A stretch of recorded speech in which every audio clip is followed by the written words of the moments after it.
છે.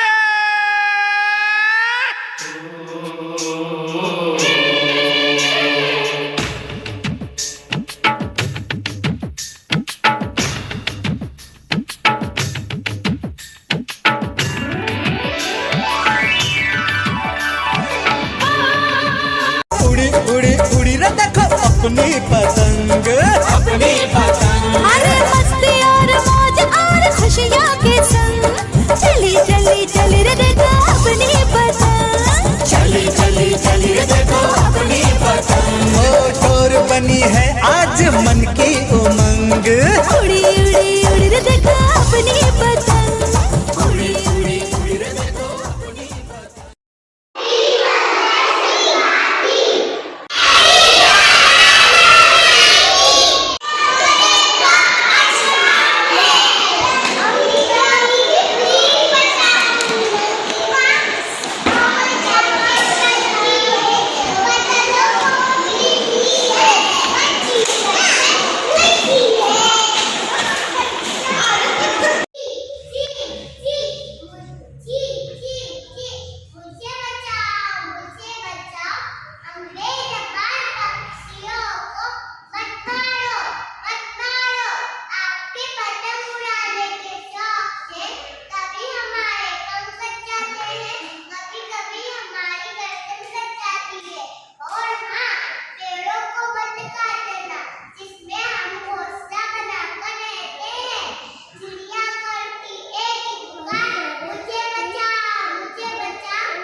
નમસ્તે, આપ સૌને મકર સંક્રાંતિની શુભકામનાઓ।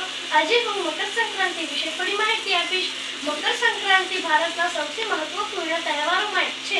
મકર સંક્રાંતિનો અર્થ એ થાય છે મકરમાં સંક્રાંત થવું। તે ભારતની બહારના સ્થળો જેમ કે નેપાળ, બાંગ્લાદેશ, શ્રીલંકા અને પાકિસ્તાનમાં પણ ઉજવવામાં આવે છે। પ્રદેશ પ્રમાણે ઉજવણીઓ અલગ અલગ હોવા છતાં પ્રાથમિક ઉજવણીઓ રંગબેરંગી પતંગ ઉડાવવાના સ્વરૂપમાં છે। આ તહેવાર ભારતમાં ઊંડું આધ્યાત્મિક મહત્વ પણ ધરાવે છે। લોકો ગંગા, કૃષ્ણ, કાવેરી અને ગોદાવરી જેવી નદીઓમાં પવિત્ર સ્નાન કરે છે।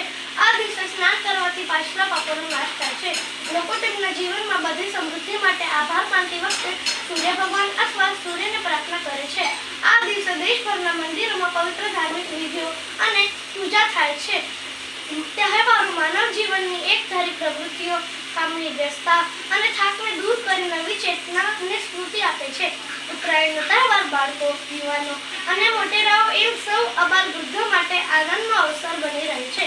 ઉત્તરાયણની વહેલી સવારથી બાળકો અને યુવાનો જાત જાતના પતંગ લઈ મકાનોના ઢાબા ઉપર ચડી જાય છે અને પતંગ ચગાવવાની અને પતંગ કાપવાની મજા માણે છે। હે કાપ્યો, હે ગઈ એવા અવાજોની કિકિયાદીઓથી આખું આકાશ ગાજવી મૂકે છે। સાથે સાથે તલની ચીક્કી, તલસાકડી, જલેબી ફાફડા અને ઊંધિયા જેવા ફરસાણની લિજ્જત માણે છે।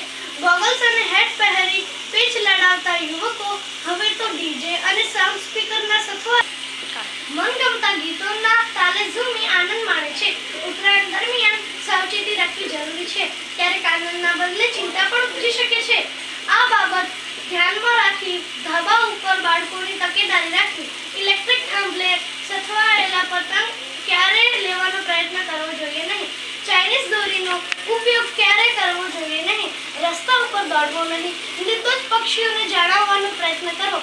સાવચેતીની તમામ બાબતો ધ્યાનમાં રાખી પતંગનો આનંદ માણવો જોઈએ। ધન્યવાદ।